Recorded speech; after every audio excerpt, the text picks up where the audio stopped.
사실은 이제 효소에 대한 최근에 한 2, 3년 전에 효소 열풍이 막 일어났잖아요. 그 효소 열풍은 뭐냐면 진정한 의미의 엔자임, 효소에 대한 열풍이 아니고 발효액에 대한 열풍이에요.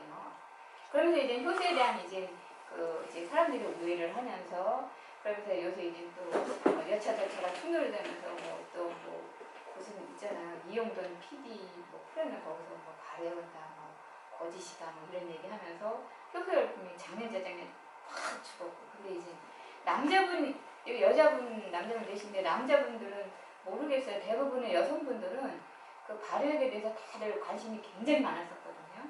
근데 남성분들은 모르겠어요. 그게 어떤 피부적으로 오는 그런 열풍이 꺼지는 느낌을 느끼셨는지 모르겠는데, 아주 뭐 저희 그래서 결국 여기 엔자임 필드에서도요, 아주 사람들이 굉장히 효소를 물어보는 거예요.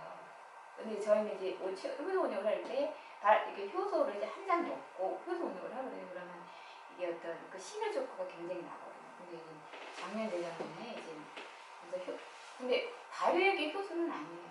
발효액에 효소가 들어있을 뿐이에요. 들어있는데 그 발효액의 효소가 얼만큼 들어있는지, 아니면은 뭐 안 들어있는지, 아니면 들어있다면 뭐가 들어있는지, 그것을 현대 과학으로는 밝혀낼 수가 없어요. 그래서 발효액이 효소라 그러는 것도 틀린 얘기고요. 발효액이 효소가 아니다 그것도 옳은 얘기도 아니고 틀린 얘기도 아니에요. 근데 이제 방송에서 그 발효액은 효소가 아니다 이렇게. 아니 그 발효액 속에 성분이 뭐가 들어있는지 현대 과학 수준으로 밝혀낼 수가 없는데 아니라는 얘기를 어떻게 할 수가 있어요. 근데 참 희한하게 그때 이제 발효액은 효소가 아니다라고 인터뷰한 사람들은 저는 처음에 이제 그냥 무의식 중에 봤는데 대부분 인터뷰한 사람이 99%가 다 현직 의사인 거예요. 영양학자가 아니고요.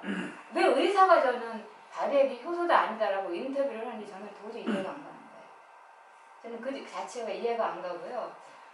이제 이해하고 싶지도 않고요. 할 필요도 없고 저는 이제 자기 소신대로 결국은 자기 세계관대로 인생을 사는 거잖아요.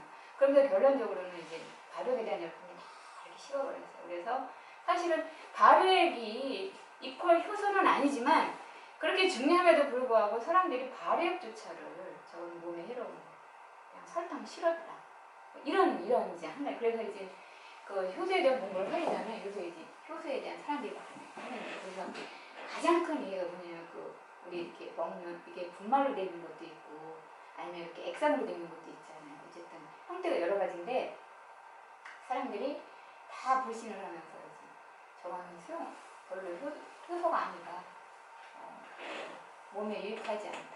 오히려 그 효소 발효액을 먹으면서 발효액이 주는 어떤 이득보다는 그 설탕이 그 설탕은 왜 해로운지는 설탕이 혈당한 건 다 알잖아요. 그래서 오히려 설탕의 어떤 해로움이 그 발효액이 주는 유익한 부분보다 훨씬 크다. 그래서 그는 발효액은 먹을 필요가 없다. 이런 얘기를 해봤는데 사실은 그게 아니라는 거예요. 그래서 나중에 효소 공부할 때 그래서 결국은 그 말을 믿고 안 믿고는요, 자기 어떤 영양학 관에 딸린 거예요.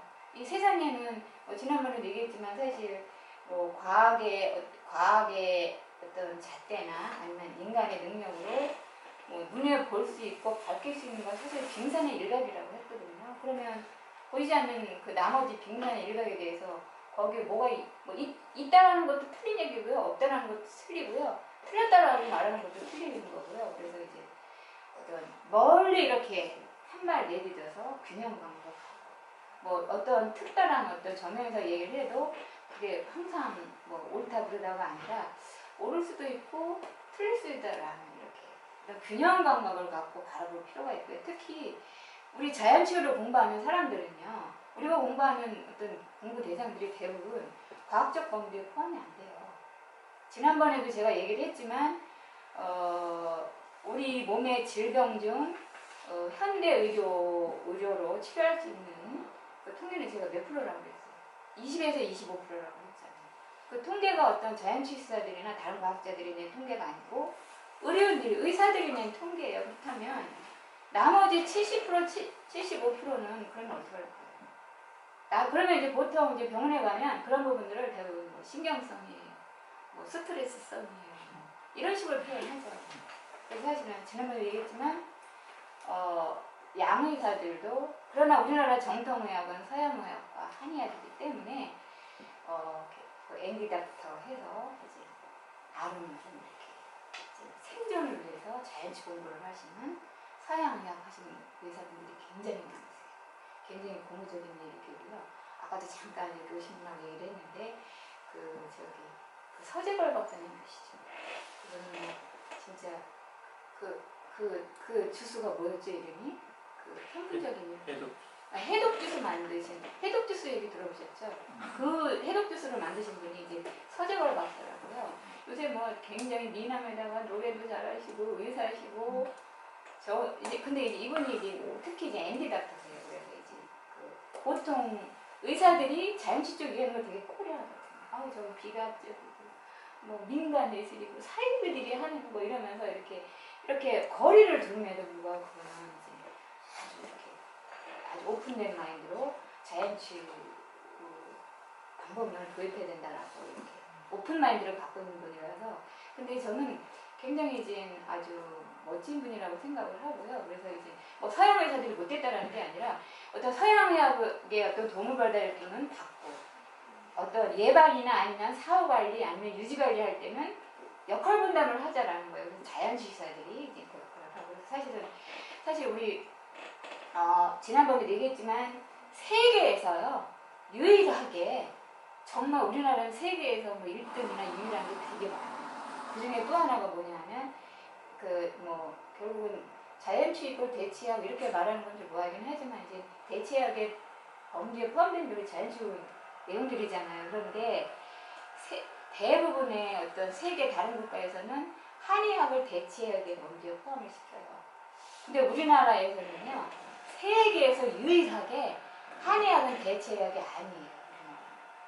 보통 그거를 이제 정통의학과 대치약 이렇게 나누는데 우리나라 정통의학은요 그 서양의학 있죠. 의사들이 치료하는 서양의학과 한의학이 정통의학이고요. 나머지들 민간 요법이든 무슨 여러 요법이 있는 그건 이제 대체요법이라고 자연치유요법, 대체요법, 대체의학, 통합요법 이런 식으로 표현을 하는데 나머지들은 이제 그런 면에서 이제 그런데 이제 사실은 우리 한의학 공부 이렇게 한의사들 한 거 보면요. 저희들도 자연치유사 공부를 하다 보면요. 정말 한의사들이 하는 경로를 너무 넘나들어야 되는 거예요. 사실 눈에 보이지 않는 예를 들어서 어떤 한의학의 가장 기본적인 요소 중에 하나가 기라는 걸 당연히 다르잖아요. 12경날 기를 다루고 어떤 사실 한의사가 침을 놓는 것도요. 막힌 기를 침을 통해서 혈전에 뚫어주는 거거든요. 근데 사실은 그 기 부분에 되게 과학적으로 밝혀지지 않았어요. 그 말하는 어떤 과학의 범주에 속하지 않아요. 그런데 이제 결국은 한의학이 정통의학에 들어간 이유는 결국은 어떤 이제 정치적인 작용, 어떤 파워. 결국은 이제 자본주의 사회에서 돈의 파워. 이제 우리나라는 이제 초대 부활말 때 이 역사를 이렇게 쭉 하다 보면 사실은 우리 이제 침구사들 예전에 지금은 이제 한의대 안 나오면 이제 침술 자격증 없잖아요. 옛날에 부활말 때는요 한의대 안 나와도 침술 자격증 있었어요. 그래서 그 구한말 시절에는 왜 한의사가 정통의학으로 들어갔냐 하면 굉장히 돈이 많았었어요. 한의사. 왜냐면 구한말 때 이렇게 침이나 죽음 이렇게 하면서 약재를 팔면서 돈을 굉장히 모았어요. 돈을 모으면서 이제 현대 이론들하고 이렇게 타협을 이렇게 현대학으로 들어간 거예요.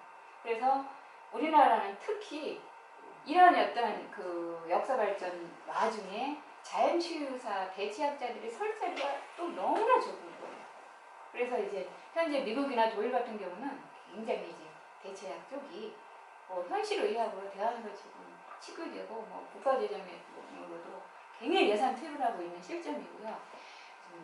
제가 좀 얘기가 좀 삼천포로 많이 제가 조금 정치적인 성향이 있는지 제도권 이러면 제가 좀 흥분하는 게 있어요. 그래서 좀 삼천포로 갔는데요. 그래서 얘기했던 것처럼 우리 이제 효소는 우리가 흔히 발효액이 효소라고 생각하는 거는 이런 왜 근데 단의 피해가 크게 클 것이다라는 이거는 결국은 그렇다 아니다 답 없어요. 매스컴에서는 그렇다 이런 식으로 보도를 하는데 이거는 자기 관점의 차이고요.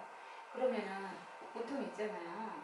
뭐 우리 발효 제품 예를 들어서 그러면 그 발효액을 효소라고 표현하는 게 맞느냐 이거 아니라는 거예요. 근데 이제 예를 들어서 발효 제품 중에 김치나 뭐 이런 것들은 이름이 있는데 발효액은 이름이 없어요. 이름이 없기 때문에 그냥 발효기물. 그래서 사실은 우리가 이거 마시는 것도 발효시키면 발효되는데 사실은 이름을 붙일 필요가 있다라는 건데 이름이 없다라는 것도 문제고요. 그러면 뭐 이런 부분 재료를 많이 섞을수록 좋은 효소 뭐 이런 것들은 뭐 나중에 이제 효소 당분 뭐 제가 이런 쪽으로 좀 할 때 그냥 할 거고요. 발효액의 가치도 뭐 제가 주신 내용 보면 다 아시게 될 거고요. 뭐 좋은 발효액도 뭐 이건 뭐 의미 없고요. 그래서 이제 발효액에 대한 거는 그냥 나중에 제가 준